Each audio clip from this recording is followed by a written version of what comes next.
This might surprise some financial advisors, but in my opinion, and at least as measured by number of clients helped, Dave Ramsey is possibly the greatest financial advisor to have ever lived. And in this video, I'm going to share 8 lessons that I learned from meeting Dave personally that I've implemented in my practice.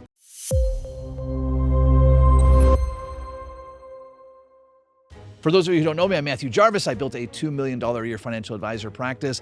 And in these videos, I share with advisors how to meet or hopefully even exceed my practice. Now, it seems to be like a rite of passage for financial advisors to poke at Dave Ramsey, to say that he doesn't know what he's talking about, that he's an idiot, that he's a jerk, that his market assumptions are way off, that he's harming people by telling them to get out of debt. And I don't really care about any of that. And I'm guessing that Dave doesn't really care about that either, because at the end of the day, literally millions of people, like I think the last estimate I saw was 11 million people have purchased his books, have attended his programs, have learned from his advice. And I've personally yet to meet someone who followed Dave Ramsey's advice and is worse off than they were before they followed his advice. Now, we could argue, hey, maybe they could be marginally better off, or maybe they've outgrown his advice, but I've not met anyone who's worse off. So that kind of soapbox aside, there are many, many, many lessons that we can take away from Dave Ramsey and the empire that he's built, even for individual financial planners.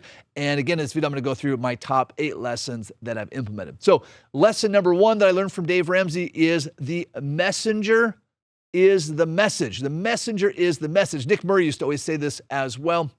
What does that mean?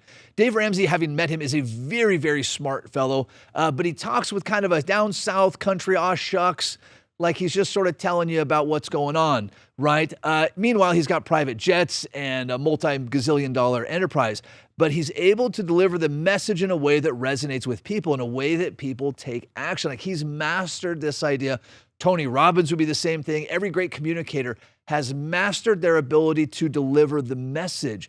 And so it's less about the message, though the message is important, and more about the messenger. And so the lesson here is, how do I make myself a better messenger? How do I make myself a better public speaker? How do I improve my attire, my appearance, all of these things? So lesson number 1, the messenger is the message. Lesson number 2, and this is something I still struggle with and I work with all the time, is to slow down. Now, some of this is by virtue of Dave being from Nashville area and kind of being a Southern boy and talking a little bit slower, but he's very meticulous when he delivers his message, as are all of the people that are spokespeople on his team. You never see them rushing the clock. You never see them trying to get the last word in or talking as fast as they can. They're very intentional with the tone that they speak at. Even in these videos, I speak much faster than I would with clients, because I need time to pause. I need time to read body language. I need time to interact. But virtually every great communicator understands the importance of slowing down their message. Lesson number 3 is to use stories. Dave and his team are great at using stories to explain any process. And they don't even have to be true stories, right? They can be metaphors. I saw a video Dave did the other day, and he was talking about that when you buy your first piece of real estate, when someone buys their first piece of real estate, what they immediately do is go down to the hospital and have their risk meter taken out of their chest. They open up their chest and they take their risk meter out so that they can take whatever risk they want. And the point that Dave was trying to make is that people often get excited about the idea of a business opportunity, specifically real estate in this example, and they ignore risks. Now, he could have launched into something about diversification and the standard deviation of this and to understand proper risk premiums. Instead, he uses this analogy of going to the hospital, having your chest opened up, and having your risk meter taken out.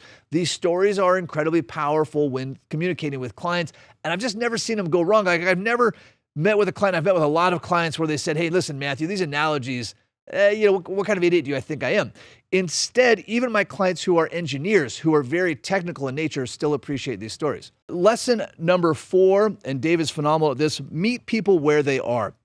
You and I as advisors spend all our time around other advisors, reading technical knowledge, and so we get at this level of technical expertise, and we think that that's the level we need to act from. That we need to talk about things like standard deviation and beta and alpha and fee revenue and blah, blah, blah, risk premiums, whatever the case may be.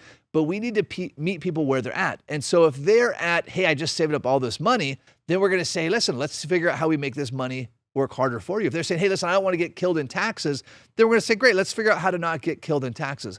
We're going to meet people where they are. Dave often meets a lot of criticism because advisors will say, oh, this guy's just a country boy. He doesn't know what he's talking about. Having met Dave, I assure you he knows what he's talking about. He's probably smarter than most all of us, but he's able to communicate it in a way that his audience understands. Lesson number 5 from Dave Ramsey is action is more important than knowledge. This comes up with his debt snowball idea, that start paying off your smallest debt first.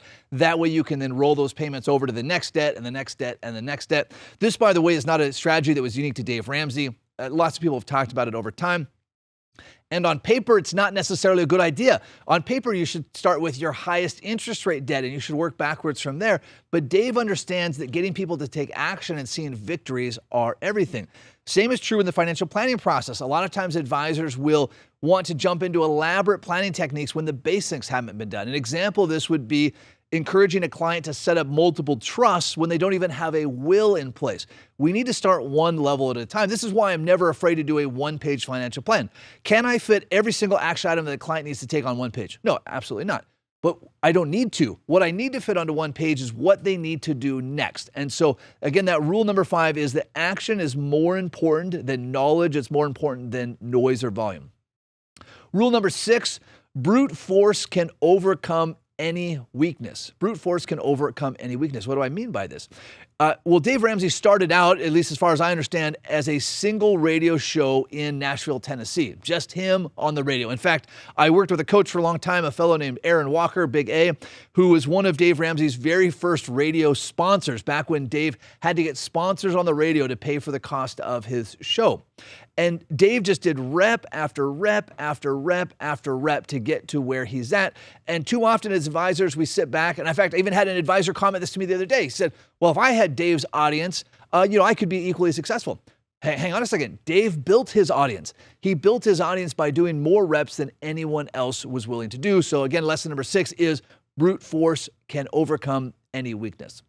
Lesson number 7, or rule number 7, is to be honest. Dave is very transparent about his financial situation. He's transparent that he went through a bankruptcy. He's transparent about things he's done right and things that he hasn't, and that he follows his own advice, right?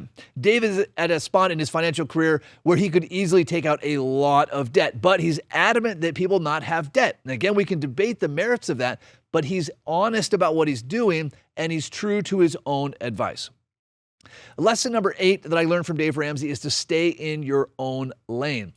Now, this might seem a little counterintuitive because Dave is involved in several things, but they're all tying back to the personal finance space. When you listen to interviews with him, Dave could get into all sorts of things. He has an enormous amount of employees. He has all sorts of real estate. He has a distribution network. He could start doing all sorts of things, but he stays true to his core of personal finance.